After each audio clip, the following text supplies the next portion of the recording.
কথায় বলে ঠেলার নাম বাবাজি। বাংলাদেশের ভেতরে ঢুকে দুজন কৃষককে ধরে নিয়ে গিয়েছিল বিএসএফ। প্রতিবাদে বাংলাদেশের সীমান্তের লোকজন জড়ো হয়ে ভারতের ভেতরে ঢুকে ভারতীয় দুজনকে ধরে নিয়ে আসে। তাদেরকে সমর্পণ করা হয় বিজিবির কাছে।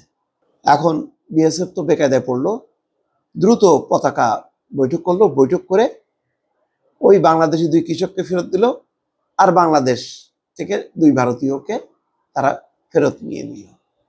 ঘটনাটা ঘটাইলো কে? সব জায়গায় দেখবেন আগে ভারত ঘটনা ঘটায়, তারপরে প্রতিক্রিয়া জানায়। ওই পাকিস্তানে দেখেন পহেলগাঁওতে, ওই পর্যটন কেন্দ্র পহেলগাঁওতে যে ঘটনা ঘটছে, সাথে সাথে বলে দিল যে পাকিস্তান দায়ী।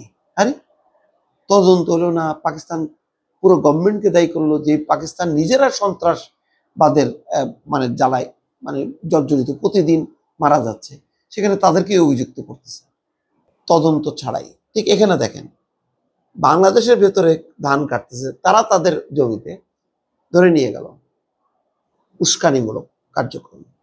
এক জবাবও দিছে। আর যদি দেখেন পাল্টা ব্যবস্থা না নিত সীমান্তের জনগণ, এখন তো সীমান্তে শুধু বিজিবি না, বিজিবির মতনই ওই সমস্ত সীমান্তের বাংলাদেশের মানুষও এখন মানে আধা বিজিবি হয়ে গেছে। তারাও এখন সোচ্চার যে আর ছাড় দেওয়া হবে না, তোমরা নিয়ে যাবা আর আমরা এটা মেনে নেব না, এটা হবে না। দিনাজপুরের বিরল সীমান্তে আটকের পর দুজন করে বাংলাদেশি ও ভারতীয়কে হস্তান্তর করেছে উভয় দেশের সীমান্তরক্ষী বাহিনী। শুক্রবার ধর্ম জৈন বিওপি ক্যাম্পের মল্লিকপুর কারুলিয়া পাড়া সীমান্তে এই ঘটনা ঘটে। প্রথমে দুই বাংলাদেশিকে ধরে নিয়ে যায় বিএসএফ। এই ঘটনার প্রতিবাদে তাৎক্ষণিক সীমান্ত থেকে দুই ভারতীয়কে আটক করে গ্রামবাসী। পরে তাদের বিজিবি সদস্যদের কাছে সুপর্দ করা হয়। প্রায় 8 ঘন্টা পর পতাকা বৈঠকের মাধ্যমে দুই বাংলাদেশি কৃষককে হস্তান্তর করে বিএসএফ। একই সঙ্গে দুই ভারতীয় নাগরিককে ফেরত দিয়েছে বিজিবি।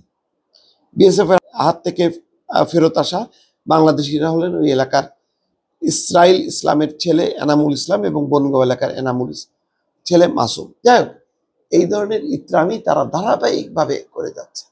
এখন তো মানে একটু ধাক্কা খাইছে। আজকে লালমনিরহাটের দিকেও ঘটনা ঘটছে, ধরে নিয়ে গেছে।